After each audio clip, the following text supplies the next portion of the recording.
Gustavo, muito bem-vindo, obrigadão por ter aceito o nosso convite. E aí a palavra é tua, meu amigo.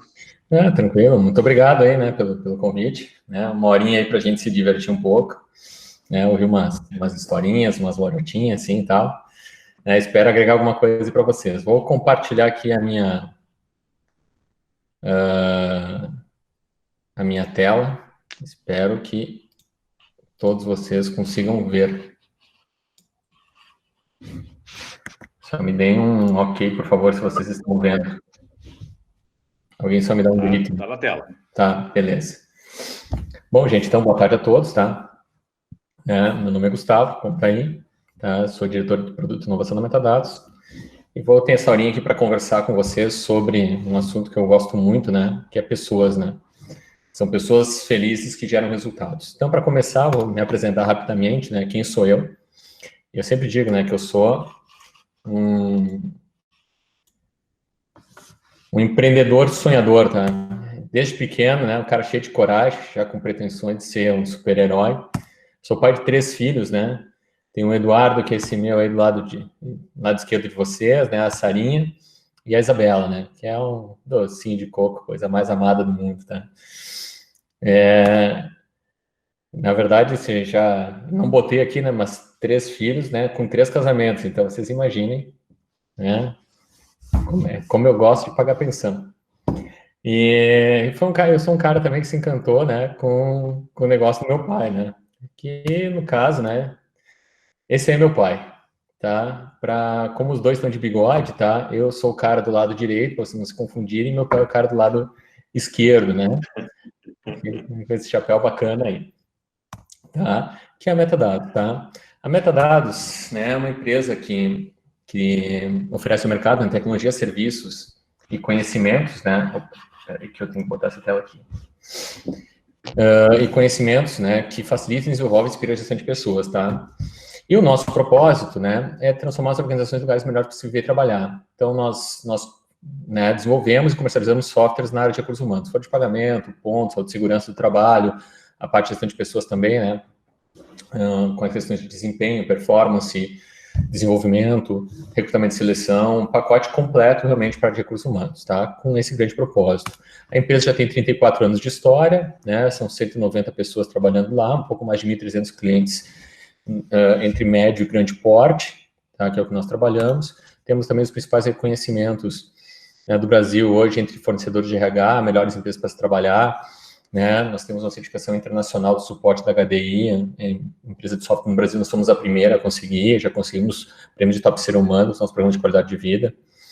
E também hoje nós estamos entre as melhores empresas para trabalhar em todo o Brasil, inclusive, já há uns 11 anos seguidos entre as melhores empresas para trabalhar no ramo de TI e telecom.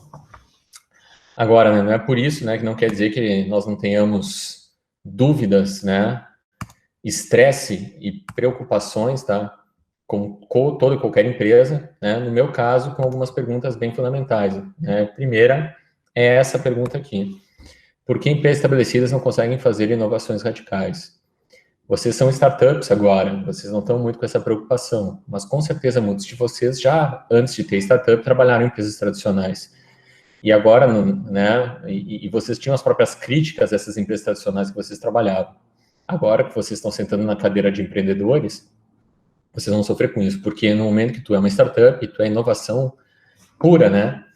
Agora, no momento que tu é uma empresa tradicional, né, tu tem, normalmente, a inovação incremental e substancial, né? Quer dizer, tu vai gradativamente melhorando teu negócio e, querendo ou não, tu vai ficando cada dia mais tradicional. É esse mesmo o caminho, né? A empresa começa toda enxuta, cada um fazendo muitas coisas, e daqui a pouco, quando vê, a empresa vai crescendo, vai se transformando numa empresa tradicional. E a gente percebe, obviamente, né, que novos negócios tentam criar inovações mais radicais. Mas a pergunta principal é por que isso acontece? Né? Por que eu tenho uma empresa de 34 anos, uma empresa que seguiu no modelo tradicional, e eu estava com uma dificuldade muito grande de conseguir fazer inovações radicais, né? De conseguir realmente tornar essa empresa uma empresa com uma inovação, uma característica de inovação muito forte. E eu pensando, cara, o que está acontecendo? Por quê? Por quê, né? E eu descobri que um dos motivos estava aqui, na hierarquia da empresa. Então, vamos parar e pensar um pouquinho, tá? Eu tive contato, olha só, com um livro, nunca me esqueço, né? Chamado Inovação na Sala de Aula, do Christensen, que é um cara de Harvard que até morreu, né? Um cara que é o Papa da Inovação de Harvard. E nesse livro, na verdade, ele foi desafiado pelo Departamento de Educação e Psicologia a escrever um livro sobre como é que seria o futuro da educação. E eu peguei esse livro porque eu tenho um pezinho, assim, uma vontade de trabalhar projetos sociais na área de educação, né, ensino fundamental e médio, né? Eu estava interessado nesse assunto, fui estudar.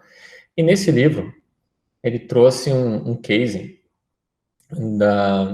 né, de escolas que não conseguiam inovar porque elas tentavam inovar embaixo dos seus departamentos, basicamente. Então, tu tinha uma escola, tinha seu departamento de ciências exatas, existia também departamento lá de artes, existia o departamento de línguas e tal. Na verdade, existia toda uma gerência embaixo desses departamentos e a inovação acontecia embaixo desses departamentos. Agora, nenhuma pessoa embaixo desse departamento estava pensando em uma inovação que tivesse que derrubar tudo e fazer tudo diferente. Porque as pessoas, elas têm uma trajetória que elas estudaram, cresceram, se desenvolveram para chegar a uma gerência, a coordenar um setor, uma área, né? E elas não vão querer jogar tudo isso fora em função da inovação. E aí ele começou a citar que essa inovação, ela ocorria, né, muito pelas beiradas. Ela começava a consumir esses negócios pelas beiradas, como o caso dos treinamentos online. Então, tu tinha um grupo de alunos, por exemplo, que diz assim, olha, eu quero aprender árabe. Tá, mas eu não tenho aqui como formar uma turma de árabe, que só tu aqui na escola quer aprender árabe. Quem sabe tu não vai para o EAD e faz um EAD. E aí esses alunos, em função desses treinamentos específicos, onde não se conseguiam formar turmas, eles iam para o EAD, né? Opa, desculpe. Eles iam para o EAD. E no momento que eles iam para o EAD, eles começavam a entrar nesse mundo novo de inovação, de educação, que não respeitava as regras da escola onde eles estavam. Em seguida, né, ele veio com tudo bem, né? Agora eu entendi o problema. Quer dizer, normalmente eu tenho departamentos, as pessoas não querem inovar ali, querem proteger suas posições, mas e aí? Qual é a saída para isso? E na saída, a gente tem um outro case chamado da Toyota, que foi o desenvolvimento do Prius, né? Que foi o primeiro carro híbrido da Toyota. O que eles fizeram? Eles pegaram os melhores engenheiros que eles tinham na fábrica, tiraram esses caras da operação e colocaram em uma área, né, que não respondia a mais nenhum gerente na empresa, respondia diretamente à direção, ao head de inovação. E disseram assim, criem um projeto de um carro híbrido. E aí o pessoal com conhecimento deles foram lá, criaram o projeto do carro híbrido, começaram a testar na fábrica, e a partir das mudanças que eles fizeram na fábrica, eles começaram a voltar para a empresa e começaram a implementar essas mudanças. Então, a área de frenagem, por exemplo, teve um incremento alto, porque além de frear, ela precisaria gerar energia, a área de carburação deixou de existir e assim por diante. Aí, a estrutura da empresa começou a ser modificada a partir das inovações que essa equipe fez. E ele chamou isso de equipes leves e equipes pesadas, né? Quer dizer, uma equipe pesada é uma equipe dessas, que ela não responde a ninguém, que ela tem essa autonomia e que se tiver que voltar para o negócio e desmontar o negócio para fazer inovação, ela vai conseguir fazer, tá? Com aval, né, da direção da empresa ou dos grandes acionistas. Então, a partir daí, né, a gente sempre pensa, bom, então, no meu caso, né, e agora, né, quem poderá me defender já que eu estou com esse problema? E a saída que eu encontrei foi uma coisa chamada spin-off, tá? Spin-off é o conceito de uma empresa derivada. Eu crio uma outra empresa a partir da empresa que já existe, né, como se fosse uma startup. Então, eu comecei, né, como dono de empresa, a criar as minhas startups, tá, dentro do meu negócio, através de spin-offs. E isso é uma experiência muito bacana, né, porque eu acabei pegando esse insight e disse, eu vou fazer isso. Né? Só que eu não vou fazer isso somente para testar uma tecnologia de um produto, nem nada. Eu vou testar tudo que eu puder, tudo, tá? Todas as práticas de inovação na área de gestão de pessoas, inside sales, customer success, suporte via chat, implementação, onboarding remoto, eu vou testar tudo que eu puder testar, preço, inside sales, tudo. com o objetivo de conseguir, de alguma forma, cara, parece que tá nevando aqui, né? Desculpa a parada, assim, me deu um momento de contemplação. Um momento de contemplação, cara. Começou a nevar aqui, caiu um pouquinho. Então o Cláudio não estava mentindo, então vai nevar mesmo na serra. Caiu um pouquinho de neve aqui agora, cara. Um negocinho aqui, né? Tava 4 graus aqui, né? E tá nevando um pouquinho agora. Que interessante. Olha que dia, hein? Qual cidade é? Caxias do Sul. Serra Gaúcha. Então, estamos passando frio aqui, né? Espero que não vá todo mundo para a TV agora, para tentar para a internet, para ver a neve. Vamos ficar prestando atenção aqui. Cara, pelo que eu vi, é mais ou menos por aqui. Daqui a pouco o Gustavo pega a câmera e mostra a neve para nós, e a gente fica contemplando, mas tem que ficar assistindo aí. Agora não dá para tá tudo preso aqui na mesa, tá? Eu não vou fazer isso agora, não, né? Correr um risco violento aqui de detonar tudo. Bom, mas cabe um momento de pausa, né? Contemplação, não é sempre que isso acontece. Verdade. Bom, voltando ao assunto, então, tá? Da empresa derivada, disse, bom, é um laboratório, né? Então, no momento que se tem uma inovação radical a ser feita, essa foi uma saída muito interessante que me foi apresentada para que pudéssemos testar as inovações mais radicais e fazer as transformações que a empresa precisava. Então, no caso, a gente criou uma startup chamada Madu, que ele é um software para clínicas de saúde ocupacional, né? Então, que faz esses exames admissionais, periódicos, os demissionais, assim, nessa área de saúde. A Metadados, por exemplo, ela sempre trabalhou com RH para empresas, né? E agora a gente pegou um negócio que seriam para aquelas empresas que terceirizam a saúde ocupacional. Então, a gente teria a solução para os dois lados, né? Tanto para aquela empresa que internaliza o processo, quanto que para aquela empresa que terceiriza o processo, né? A gente teria soluções para os dois lados. Isso é uma experiência muito bacana, né? Porque a gente pode fazer uma analogia em termos de inovação, né? Com aquela história da família, né? Quando tem um filho e esse filho resolve sair de casa. Então, quando teu filho está saindo de casa, tu diz assim, filho, vai e experimenta coisas novas, né? Tem um mundo aí à tua disposição. Vamos, sabe? Tu tá no momento de experimentação, né? Tu tá no momento que tu pode fazer essas coisas. Então vai lá, experimenta. Vai lá, seja feliz, né? E quem sabe, um dia, né? Retribua ao seu pai o que recebeu.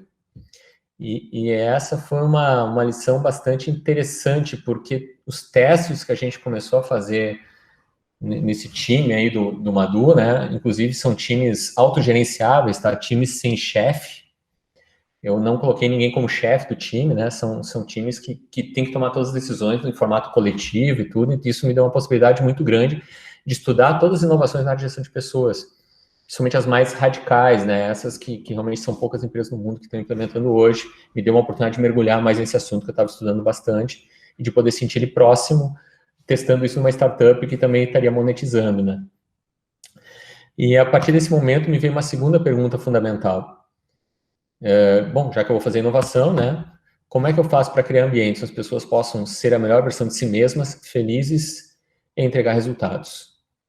Isso é uma pergunta que para mim, ela bate muito forte, porque eu sou um cara que eu não me contento somente com uma empresa que está gerando resultados. Eu acho que isso é metade da vida, assim, né? Tem uma frase do Edward Freeman que eu gosto muito, né? Que ele diz assim, que se você acredita que o propósito do seu negócio é ganhar dinheiro, é a mesma coisa que você acreditar que o propósito da vida é respirar. Então, assim, tu precisa do dinheiro, obviamente, para fazer o teu negócio respirar, para sobreviver. É ar, né? E é bom, né? Se tu vai correr uma maratona, tá muito bem preparado, né? Tá com bastante ar nos pulmões, porque, né, não vai ser fácil. Agora, isso não é propósito de vida, né? Isso não... eu sempre digo, né, que eu não tenho a pretensão de ser o morto mais rico do cemitério. Isso não vai acontecer mesmo. Então, acho que cabe a gente querer levar alguma coisa da vida, né, algum legado de querer transformar o mundo de alguma forma e deixar alguma coisa bacana para as gerações, né? E eu tenho essa pergunta muito forte na minha cabeça que eu sempre quis responder. E aí eu comecei uma saga aí na minha vida, né? Tive contato, assim, tive um momento de depressão bastante complicado, principalmente quando a gente teve a crise de 2016. E nesse momento eu disse, cara, se o negócio da empresa é só ganhar dinheiro, eu não sei o que eu vou fazer da vida, mas eu não sirvo para ser empreendedor, ser diretor e tal, talvez tenha que buscar outra coisa na minha vida. E eu comecei a ter contato com várias literaturas, né? Comecei a buscar muito, viagens e assim por diante. E aí eu fiz uma viagem para Vetex, no Rio de Janeiro, né? Que o sócio lá é um amigo meu, Gustavo, um outro Gustavo lá, né? Gustavo Rios. E ele disse, Gustavo, vou te visitar aí, eu tô precisando trocar uma ideia contigo. Eu sabia que ele trabalhava um pouco nesses times autogerenciados, queria ver como é que funcionava. E ele me trouxe em contato com esse livro aí chamado Reinvent Organizations, né? Inclusive que a tradução dele, né, já existe em português também. E eu participei do projeto Benfeitoria, junto com o meu sócio, para a gente fazer, para pagar a tradução, né, para português. E nesse livro, pelo menos, eu comecei a ter contato com práticas muito inovadoras na área de gestão de pessoas, de empresas realmente que trabalhavam com times autogerenciáveis, né, que delegavam uma grande quantidade de confiança para as pessoas e que conseguiam, ao mesmo tempo, obter resultados incríveis, né, empresas realmente muito bem-sucedidas. Nós não estamos falando de empresinhas pequenas, estamos falando da ES Energia, que é uma empresa global de produção de energia elétrica com mais de 40 mil funcionários ao redor do mundo, né? Tem a maior empresa lá na Holanda, por exemplo, eles têm empresas de enfermeiras que cuidam de pessoas em casa, né? São mais de 7 mil funcionários e é super lucrativo. Então, começa a ter cases, assim, de todos os tipos de empresas, e isso aí começou a me dar uma inspirada. Tipo assim, opa, Gustavo, tu não tá tão errado. A gente normalmente pensa esse assunto como se fosse uma balança, né? Porque ou eu busco resultados ou eu invisto nas pessoas. Parece que é uma gangorra, né? Que, eu sou uma empresa que investe mais nas pessoas, por isso que eu não tenho tantos resultados. Não, eu sou uma empresa que só foca em resultados e eu esqueço das pessoas, porque eu exploro as pessoas até não poder mais, por isso que eu consigo resultados. E, na verdade, essa balança não existe a não ser na nossa cabeça. Isso é um paradigma, né? É uma forma de ver o mundo. É os óculos que a gente põe no nosso cérebro que fazem a gente ver o mundo dessa forma. E aí eu comecei, a partir daí, a ter contato com mais práticas de pessoas. Eu fui investigar aí ao redor do mundo, empresas lá do Vale do Silício, olhei muito as práticas da Apple e do Google. A Apple me chamou muita atenção com as práticas de gestão de pessoas dela.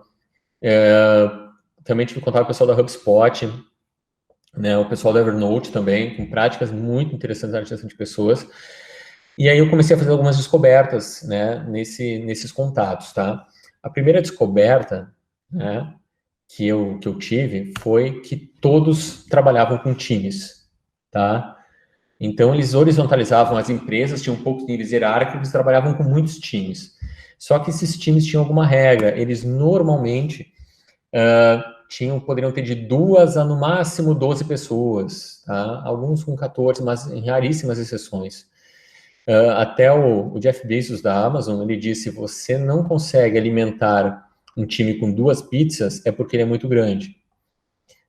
Aqui em Caxias, a gente aumenta essa conta para 3 pizzas, né? Porque a galera aqui gosta de uma pizza, né? Mas, fora as adaptações locais, né? Por que não pode ser muito mais do que 12 pessoas? Porque a gente precisa de vínculo emocional forte. A gente precisa que essas pessoas realmente trabalhem como um time. Isso tem 30 pessoas, é difícil tu ter um vínculo emocional forte com 30 pessoas. Existe um número assim que torna isso possível. Ao mesmo tempo, comecei a ter contato com a estrutura de squads, né, que é bastante conhecida pelo Netflix, pelo Spotify, que trabalham também com times, mas trabalham com times em formato de tribes, né, que seriam, por exemplo, alguém que está desenvolvendo um produto, numa tribe tem um analista, um programador, um UX, um testador. Tem os chapters também, que são os times de pessoas do mesmo cargo, né, que muitas vezes criam um capítulo para discutir um assunto, como todos os analistas de negócio criam um chapter só para discutir análise de negócio. E eu tenho também as guildas, que daí eu misturo pessoas de vários times, mas são formas só de organizar. Uma pessoa, então, pode participar de mais de um time ao mesmo tempo, né? E aí eles põem esses nomes para poder identificar que tipo de time é esse, né? Se é uma tribe, se é um chapter, né? Se é um squad, né, que é um time dentro da tribe, né, que é toda a área de desenvolvimento, por exemplo, uma empresa é uma tribe, lá dentro tem vários squads, então eles vão separando isso para poder organizar, mas de qualquer forma, todos os times têm poucas pessoas.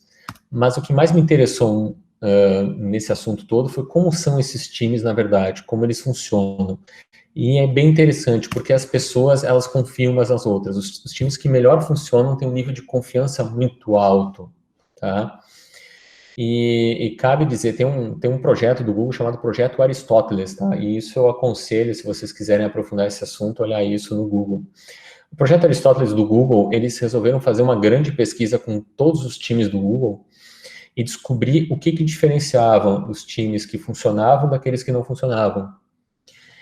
E aí tem toda uma pirâmide lá de valores, né, e que esses times têm, principalmente os que funcionam, que eles descobriram uma semelhança, uma similaridade, e eles foram catalogando isso. Agora, a principal questão que faz os times funcionar é uma coisa chamada segurança psicológica. E segurança psicológica está relacionada ao fato de eu saber, né, que eu posso confiar nos meus colegas e eu posso confiar na empresa, porque no momento que eu errar, eu sei que eu não vou ser punido de cara. Um dos grandes problemas que barra a inovação é a nossa cultura de punição por erros, né? A gente foi, desde a nossa educação fundamental, a gente foi ensinado que errar era errado. Então, toda vez que a gente errava uma questão de uma prova ou ia mal num trabalho, a gente era punido. E isso fez com que a gente criasse uma cultura de ter que acertar sempre, né? E de que a gente fosse avesso a riscos naturalmente, porque se a gente fosse errar, a gente poderia ser punido. E nesse caso, a segurança psicológica está muito agregada a isso, né? O fato de eu ter certeza de que eu não vou ser punido no momento em que eu errar, tá? E por isso que esses times não surgem do nada. Não é tu jogar um monte de pessoas dividindo squads e agora tá pronto uma empresa inovadora.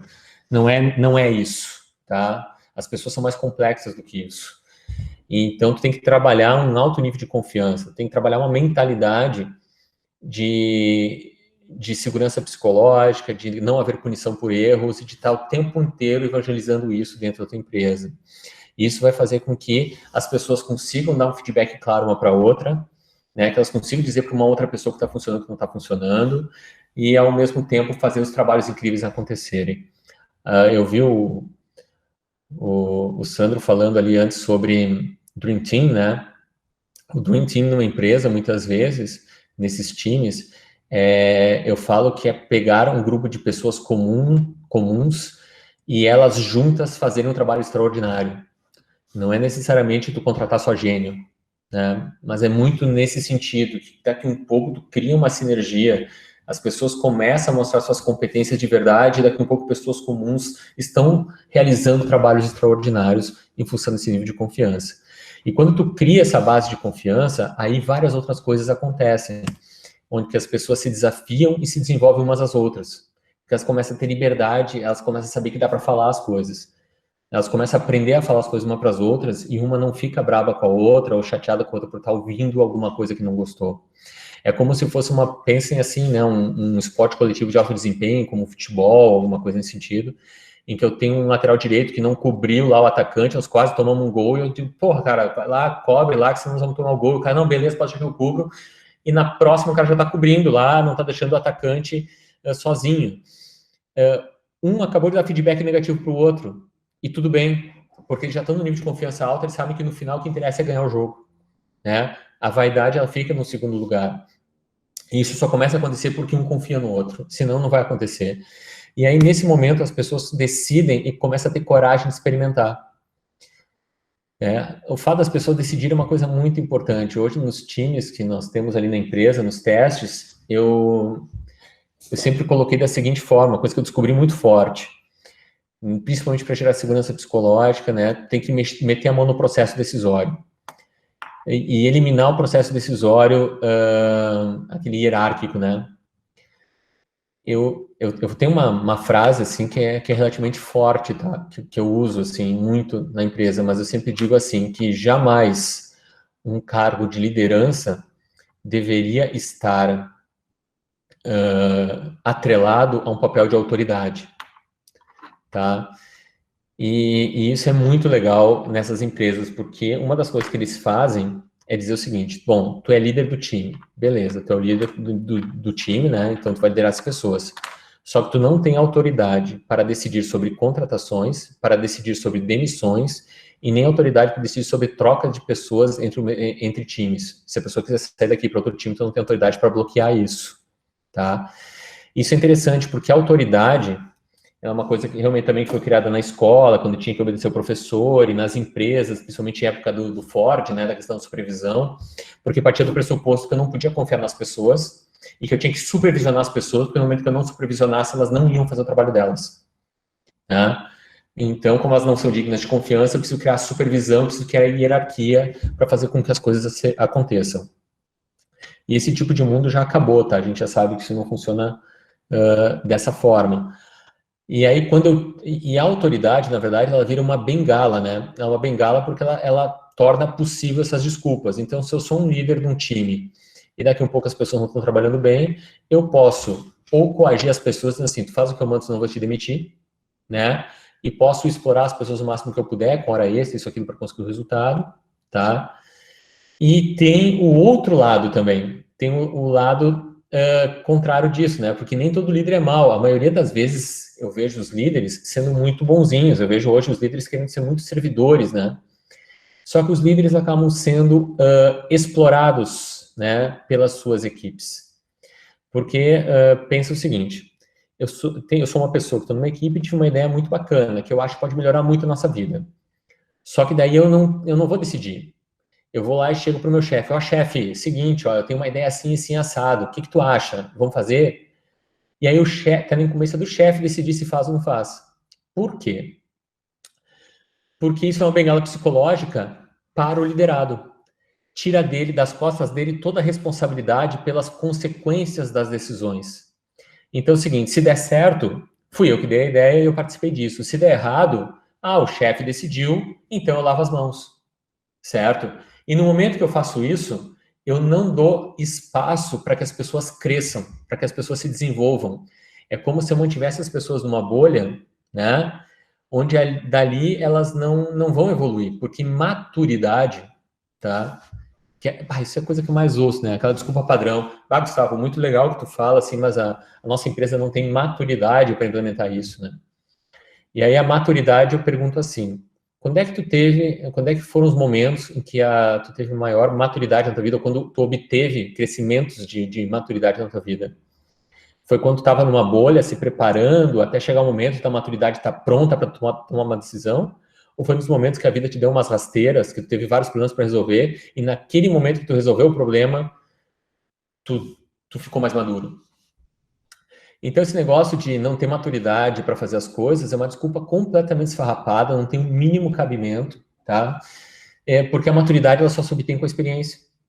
É resolvendo problemas, é estando lá para fazer as coisas, é experimentando, é testando, é vendo que dá certo, que dá errado e aprendendo com isso. E isso é muito legal, porque eu chego para o pessoal e digo o seguinte: gente, abdiquei da autoridade, então eu não decido mais, vocês vão decidir. Vocês podem me consultar e eu vou dar minha opinião para vocês. Agora, vocês têm 100% de autonomia para ignorar totalmente a minha opinião e fazer do jeito que vocês querem. E a decisão final é de vocês, não é minha, tá? E aí vem sempre assim: Gustavo, isso aí meio assim, isso aí, é de vocês. Né? Vocês podem decidir em grupo, vocês podem, no momento que tiver um conflito, escolher quem é a pessoa mais adequada para decidir, mas decidiu, é vocês. Eu não vou decidir nada, tá? Vocês é que tem que decidir. Eu tenho total confiança no trabalho de vocês. E vocês vão elaborar os planos e vão decidir. E é muito legal isso, porque no início, quando a gente começou a fazer essas práticas, os testes, assim, cara, as pessoas piravam na batatinha, assim. Cada 2 meses, 3 meses, estavam chorando na minha mesa, não entendiam, né? A pessoa diz assim: cara, eu não tenho chefe, eu preciso ir no médico, eu vou botar aqui no grupo de WhatsApp que eu tô saindo, preciso ir no médico, para quem que eu peço? Eu digo: pede pro time, né? Vocês como time, vocês decidam. Se tem que ir no médico, vai, não precisa pedir autorização para ninguém. E as pessoas estavam perdidas, mas depois de uns 3, 4 meses trabalhando assim, elas começavam a engatar. Foi uma experiência bem interessante. E ali elas passam a oferecer a melhor versão de si mesmas, né? Eu gosto de colocar aqui a imagem dos 7 anões, tá? Porque os 7 anões, eles são um time, né? E eu lembro das antigas avaliações de desempenho que a gente praticava na empresa e não pratica mais faz anos, né? Aquela em que eu chegava para as pessoas para dar o feedback, e aí eu sentava e disse, vou te dar uma avaliação de desempenho aqui. Então, o que acontece? Eu tinha uma lista lá de responsabilidades e tal, né? Ou de competências que a pessoa tinha que ter, e eu analisava uma a uma, né? E sempre dizia, né? Não sei o que, tu é bom nisso, bom naquilo, mas... Tá? Até para exemplificar, vou trazer um exemplo mais claro. Bem real, assim. Eu tenho uma equipe de migrações de dados lá. Fazer migração de dados. E nessa equipe eu tinha 2 pessoas bem diferentes. Eu tinha uma pessoa lá que o cara tinha uma cabeça muito boa de inovação. Ele trouxe muitas ideias assim maravilhosas para o time, tá? E botou o time num outro nível de produtividade em função das ideias que ele implementou, certo? E eu tinha uma outra pessoa lá que, cara, tinha uma qualidade e uma produtividade no trabalho absurda. Pensa uma pessoa assim metódica que produzia demais, né? Só que essa pessoa A, tá, que era o inovador, ele não tinha uma qualidade de produtividade nem perto da pessoa B. E a pessoa B, se tu deixasse fazer a mesma coisa o dia inteiro, dia e noite, ela ia fazer igual para sempre. Ela não dava ideia nenhuma de inovação. Quando eu ia fazer a avaliação de desempenho dessas pessoas, eu pegava a pessoa A e dizia o seguinte, cara, tu é show aqui em inovação, blá, blá, blá, trouxe um monte de ideias novas, mas nessa competência, qualidade e produtividade, pô, cara, não é, sabe, tu não tá nem perto ainda da pessoa B, tu tem que se dedicar mais com essa qualidade, produtividade e assim por diante. Aí eu pegava a pessoa B e fazia a mesma coisa ao contrário. Tu em qualidade e produtividade tá o máximo e tal, mas, né, em inovação, não sei o que, tu nunca deu uma ideia, se eu deixar, tu faz a mesma coisa sempre, tudo. Então, moral da história é o seguinte, quando tu tem um cargo, e esse cargo tem uma lista de competências a princípio, e que tu quer enquadrar todo mundo nisso, é uma forma de comando e controle, e de tu criar um cargo, às vezes, de super-homem, ou de botar todo mundo dentro de uma mesma média, né? Não quer que as pessoas peguem suas qualidades e explodam com suas qualidades. Na verdade, tu tá buscando todo mundo ficar na média. E é mais ou menos a mesma coisa que eu chegasse, né, pro 7 anões e dissesse assim, zangado, você é muito zangado, você tinha que ser um pouco mais feliz e tal, né?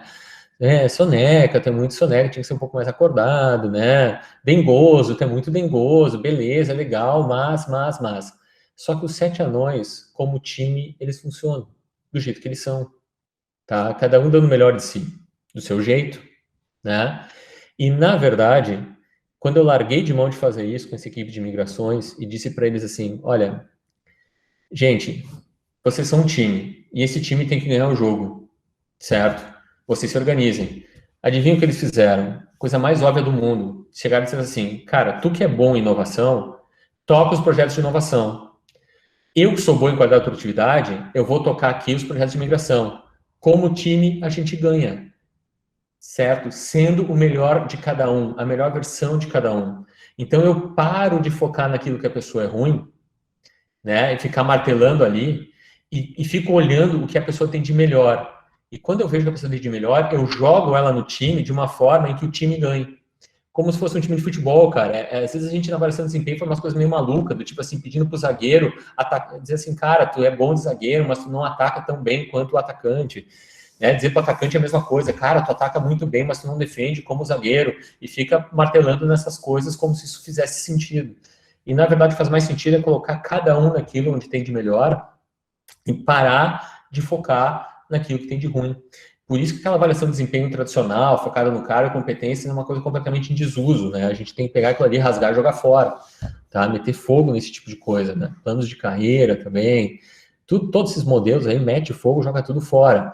E a gente troca isso muito por conversas, né? Por feedback frequente, tentando descobrir o que cada um tem de melhor e tentando posicionar a pessoa num time. Então, se você for pensar qual é o papel de um líder de um time, basicamente é o papel de um técnico de futebol, onde ele olha para os jogadores e fica pensando, cara, onde é que eu posso tirar o melhor de cada um? Onde é que cada um joga melhor? E é bem um técnico de futebol, porque o técnico de futebol não pode demitir jogador. não pode decidir sobre contratação de jogador. Ele tem que dar um jeito de jogar com o time que ele tem nas mãos. E ele tem que ser um líder de verdade para conseguir fazer isso. Então, toda essa analogia com o esporte coletivo de alto desempenho também serve. A gente traz todas elas, só que traz esses métodos para dentro da empresa. Tá? E aí tudo se torna divertido, né? Porque no momento que tu não se propõe mais a querer controlar o comportamento das pessoas, naquele modelo fordista, naquele modelo de supervisão, e de querer determinar o que a pessoa tem que melhorar, o que não tem que melhorar, sabe? Querer ficar comandando e controlando, tu abre espaço para que as coisas sejam divertidas, porque a pessoa, ela chega na empresa, ela pode ser ela mesma, ela é aceita como o melhor que ela tem. E ela pega o melhor que ela tem e põe à disposição do time. E aí a felicidade aparece. Foi ali que eu descobri como a felicidade apareceria. Mas nesse caso, vem sempre alguma outra pergunta. Tá bom, Gustavo, mas se tu não tem supervisão e tal, como é que tu faz para obter esse comprometimento psicológico das pessoas? Bom, em primeiro lugar, a gente começa a focar em propósito e não incentivos, tá? Eu tenho uma crítica meio dura à questão dos incentivos, assim, de remuneração, né, as comissões, assim por diante, para as pessoas fazendo seu trabalho. Porque as comissões, as remunerações, assim, né, se a pessoa leva isso como principal motivador para as pessoas levantarem da cama e trabalhar, é como se tu dissesse para as pessoas que eu preciso subornar elas para elas fazerem o trabalho delas, tá? E tem um outro viés bem complicado nessa história aqui, que é o seguinte: quando tu remunera, por exemplo, alguém por comissão, é como se tu acreditasse que aquela pessoa, se ela fizer o trabalho dela individualmente, o time inteiro vai ganhar. E isso não é verdade. Faço uma analogia da seguinte forma: imagina que eu tenho um zagueiro que é remunerado por gol sofrido e um atacante que é remunerado por gol marcado. Pergunta para o atacante se ele prefere ganhar o jogo de 1-0 ou perder de 5-4. Né? As pessoas, quando elas focam muito no incentivo e focam muito no indivíduo, é mais importante eu conseguir a minha vitória pessoal do que o coletivo ganhar. Por isso que a motivação para o propósito ela é mais relevante. Só que a motivação para o propósito ela dá muito mais trabalho. Porque o propósito é dar um porquê para as pessoas. E dar um porquê, a gente fala muito de propósito, mas é o seguinte: imaginem vocês, todas as startups de vocês precisam responder uma pergunta fundamental, tá? Que é assim: se eu tiver sucesso, né, com o meu negócio, tá? Que transformação ou que impacto eu vou causar na vida dos meus clientes? E esse impacto, essa transformação é o bem que eu estou causando, é o legado que eu estou deixando, tá? Então, eu tenho que perguntar: que bem é esse que eu estou querendo causar? Né? Esse é o meu propósito, é porque eu existo, né? Qual é o impacto que eu quero causar? Qual é a transformação que eu quero causar?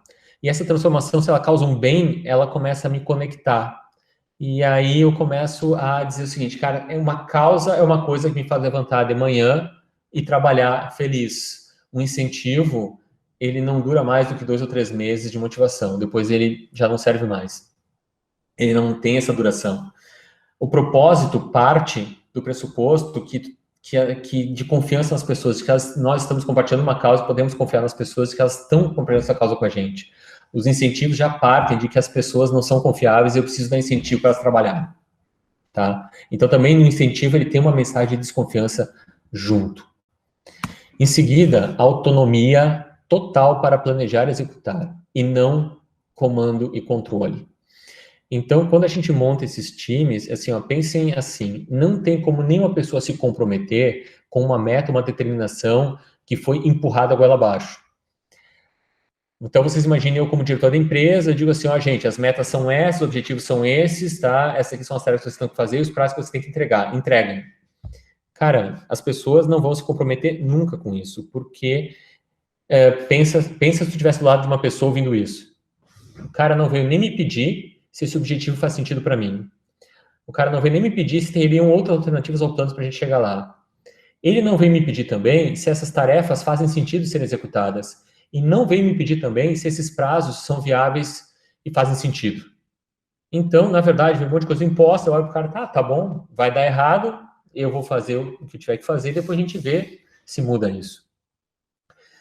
E, ao mesmo tempo que tu faz isso, né, um modelo comando e controle, né, tu não confia nas pessoas, então tu tem que determinar as metas, empurrar a goela abaixo. tu passa uma mensagem que tu não pode confiar nas pessoas também para elas elaborarem um plano, né? E tu não convida elas a participar contigo da criação, né, das coisas. Então, uma das formas de tu conseguir um comprometimento psicológico é dizer para as pessoas assim, cara, criem um plano. Olha, a empresa quer chegar lá, então eu tenho as ambições e as metas da empresa, certo? Em alto nível. Mas eu digo, gente, qual é a contribuição que vocês conseguem dar para a gente poder chegar lá? O plano é de vocês, me apresentem um plano. E no momento que as pessoas participam da construção do plano, elas já vão fazer coisas que são viáveis para elas, que fazem sentido para elas, nos prazos que elas acham que fazem sentido, com o desafio que elas acham que vão buscar. Então, o comprometimento já sai naturalmente no momento que as pessoas têm essa autonomia. E essa autonomia ela é importante também para uma outra coisa, tá? Para a escala. Que no momento que tem um negócio escalável, é muito difícil tu querer manter o comando e controle. Tu simplesmente vai criar um gargalo na tua empresa que tu vai emperrar o crescimento da tua empresa com esse tipo de pensamento. Foi muito interessante que a gente teve um crescimento muito forte em 3 anos, aí, 2017, 18, 19, nosso crescimento foi muito forte. A gente cresceu 33% num ano, mais 32% no outro e mais 20% no outro. Nós mais do que dobramos o negócio em 2 anos e meio, tá? Nós fizemos um crescimento de 100% em 2 anos e meio. Nós dobramos o número de funcionários, assim, em 2 anos. E se eu dobro o número de funcionários em 2 anos e tenho aquele modelo comando e controle, eu teria enlouquecido. Né? Agora, com esse modelo, por exemplo, o crescimento fica muito mais escalável. Por isso que aquelas empresas de Vale do Silício e outros conseguem escalar tanto e não pirar. Porque esse modelo, onde tu dá essa autonomia, ele te permite uma escala também muito maior, porque tu já desapega de algumas coisas que tu acreditava ter controle, mas na verdade tu nunca teve, né? Isso nunca existiu na prática, mas é algo que nos ensinaram, a gente acreditava que era verdade. E por último, né, a transparência radical e não segredos. Isso é bem importante, porque no caso a gente quer que todas as pessoas, né, tenham acesso a todos os indicadores. Onde há segredos, há suspeitas. Né? E a transparência radical, na verdade, ela acaba virando um novo comando e controle. Tem alguns exemplos de algumas empresas que tinham problemas, por exemplo, com despesas de viagem. Aí o pessoal da área comercial gastava muito, gastava com coisa que não podia, o pessoal da área de consultoria também, não sei o que e tal. E aí, o que uma empresa tradicional pensa em fazer quando tem esse problema? Cria um monte de regra, porque não dá para confiar nas pessoas, né? Então, cria um monte de regrinha e diz assim, tá, não pode gastar com bebida alcoólica, não pode gastar mais do que tanto, tem uma autonomia de tanto, começa a criar um monte de regrinha e começa a conferir nota fiscal para ver o que tem lá dentro. Só que quando tu muda esse mindset de transparência radical, teve um caso muito interessante de uma empresa que estava com esse problema, sabe o que eles fizeram? Pegaram todas as despesas de viagem, publicaram tudo no BI da empresa e deram acesso a todas as pessoas da empresa olhar. Então, eles diziam o seguinte, olha, gente, tá aqui os gastos com todas as despesas de viagem. As áreas que mais gastam são essas, o gasto médio por pessoa é esse, e as pessoas que mais estão gastando são essas. E tava lá o nome das pessoas e o quanto elas estavam gastando e no que elas estavam gastando, para todo mundo poder ver. Tá? O que tu acha que aconteceu? Resolveu o problema. Resolveu o problema. Tá? Porque a cobrança entre pares, ela é muito poderosa. Muito poderosa. A gente às vezes não dá bola para isso, assim. Mas a cobrança entre pares, ela é às vezes muito mais poderosa do que a cobrança de um chefe ou da empresa. Tá? Porque são meus colegas, é o nosso time, né? Não é alguém me mandando fazer alguma coisa. É a minha própria integridade que está ali. Então, assim, liberar tudo para todo mundo poder ver é muito legal. Né? E a gente acabou fazendo isso na empresa, vou mostrar mais adiante como é que a gente fez, certo? Que é nesse momento aqui. Quais são as ferramentas, então, que nós usamos para implementar essas práticas na empresa e para poder ter, né, esses times funcionando bem? Em primeiro lugar, a gente começou a ter conversa e feedbacks o tempo todo. Elogios, kit de carreira, propósito, vida e vínculo emocional. Então, eu faço conversas tipo uma vez por semana com todo mundo. A gente tem conversa de carreira e desenvolvimento pessoal, uma vez por trimestre. Então, a gente fala sobre vida, é propósito emocional, não tem essa separação, só trabalho. Eu quero saber qual é o sonho das pessoas, eu quero saber, poxa, um cara que tem um que eu estava liderando queria ter viajado para os Estados Unidos, outro queria terminar de pagar o apartamento, outro estava com o pai doente e queria que o pai melhorasse. Então, é muito legal, né? Porque no momento que tem esse vínculo emocional, ele é a base para segurança psicológica, As pessoas que trabalham comigo não são números, são pessoas, e quando a gente conhece a vida dessas pessoas, a gente tem um grau de empatia muito forte, e a gente cria um vínculo de confiança. E o vínculo de confiança, ele é pré-requisito para eu poder dar feedback para as pessoas. Pensa da seguinte forma: vamos supor que eu sou um chefe que não se importa muito contigo, não te conhece muito, e chego lá e olho o teu trabalho e dou uma crítica no meio. Digo assim, cara, esse negócio aqui não tá legal. Tu devia ter feito assim, assim, assim, assado. Pensa em vocês recebendo uma crítica, assim, vocês fazendo um trabalho, jogam na rede social e vem um cara do nada e dá uma porrada em você na rede social. Eu, assim, se fosse comigo, eu teria vontade de dar uma voadora com os 2 pés no peito dessa pessoa, tá? Por quê? Porque essa pessoa não me conhece, não sabe o que eu estudei, não sabe o que eu passei para fazer aquele trabalho, não conhece a minha vida pessoal, o que eu já passei, e tá lá criticando o meu trabalho, tá? Então, na verdade, para eu poder criticar alguém, eu tenho que ter como se fosse uma permissão da pessoa para ser criticada. E a permissão dessa pessoa, a gente traduz em vínculo emocional. Então, no momento assim, nós todos conseguimos ouvir críticas? Sim, mas de pessoas que a gente sabe que gostam de verdade da gente, certo? Quando a gente tem um colega, um amigo, a gente sabe que gosta de verdade da gente, e essa pessoa vem dizer, olha, eu vi que tu fez isso e tal, tu poderia ter feito de outra forma, a gente para e ouve, porque a gente sabe que aquela pessoa gosta da gente de verdade. Esse pré-requisito a gente deu, né? Quer dizer assim, foi nos dado esse pré-requisito, esse vínculo de confiança para que seja falado.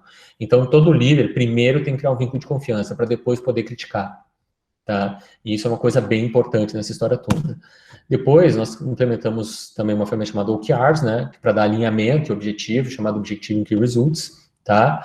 E uma outra ferramenta de indicadores para a gente publicar todas as métricas, né, de todos os times, para todo mundo poder ver tudo que acontece com todos os times da empresa, tá? Mas como é que isso funciona na prática, né? A gente botou muita tecnologia, tá, para viabilizar e escalar isso aí. Para os OKRs, nós usamos uma ferramenta chamada Monday, né, onde nela a gente colocava os objetivos da empresa e colocava ali embaixo os Key Results, né, que seriam os indicadores chaves, né, e ao mesmo tempo o nível de confiança, se vamos conseguir, se achamos que vamos conseguir, a meta, o valor atual e assim por diante. E esse plano, cada time elaborava o seu. E era dada autonomia para que cada time elaborasse o seu e nos apresentasse. Então, esse aí é um plano que o próprio time lá do Madu, por exemplo, apresentou, tá? Depois, nós usamos o Clipfolio como ferramenta de BI. Ela é muito boa e muito barata e fácil de usar, tá? Aconselho muito, porque ela é muito barata para criar indicadores da empresa, tá?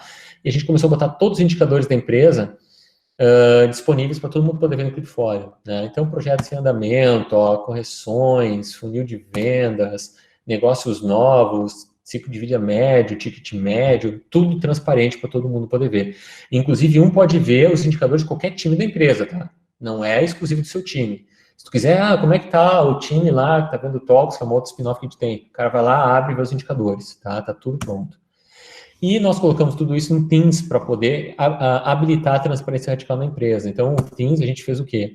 A gente criou um canal para cada time, só que são todos canais públicos, onde todo mundo pode ver tudo. E dentro do time, a gente tem ali algumas abas, e ali a gente também colocava as notificações, né? Do tipo, ó, temos um cliente novo. Cara, é muito legal porque não é só cliente novo. Pensem assim, eu terminei um projeto e o cliente faz uma avaliação do projeto, tipo um NPS. O resultado do NPS era publicado automaticamente no canal do time, para todo mundo poder ver. Então, tu imagina se tu recebe uma nota baixa, tipo um 6, vai para o canal público e todo mundo vai ver a nota 6, tá? Só que é muito legal, porque no momento que vem a nota 10, o próprio time comemora junto. E isso fez com que o time se engajasse muito a buscar notas altas. Tá? Então, os times têm indicadores maravilhosos, assim, porque se engajam muito em buscar isso, né? Todos os indicadores do time do Monday foram publicados numa aba, também dentro do Teams, para que os outros times possam ver, né? Aí é um modelo só de visão, tá? E vamos dar uma olhadinha nos resultados, né? Então, eu testei esse método em 9 meses de trabalho, por exemplo, tá? Nós aumentamos em 304% o número de visitantes no site, nós obtivemos um crescimento de 468% no número de clientes, tá? De 25 para 117, um crescimento de 341% na receita, um NPS de 96 nos projetos, tá? O que é importante dizer dessa história toda que eu contei para vocês aqui é que isso aqui ainda é um projeto em andamento, né? Quer dizer, uma Du implementou, eu tenho outro time de BI que implementou, eu estou com outro time de uma outra spin-off também que implementou, eu estou com vários times no P&D, TI já implementando isso, RH, né? E eu estou implementando gradativamente isso na minha empresa inteira, tá? É uma coisa, assim, um trabalho mais de longo prazo. Mas o que é interessante dizer para vocês é que existe um novo mundo de trabalho lá fora, tá? Muito diferente daquilo que a gente conhece até o momento, tá? Onde os times trabalham juntos, né? Por um propósito, tá? E isso faz a vida valer a pena de verdade, né? É causar transformação, é causar impacto que faz a vida valer a pena de verdade, ok? Então, espero, né, que tenha sido útil para vocês, né? Muito obrigado. Tem aí os meus contatos.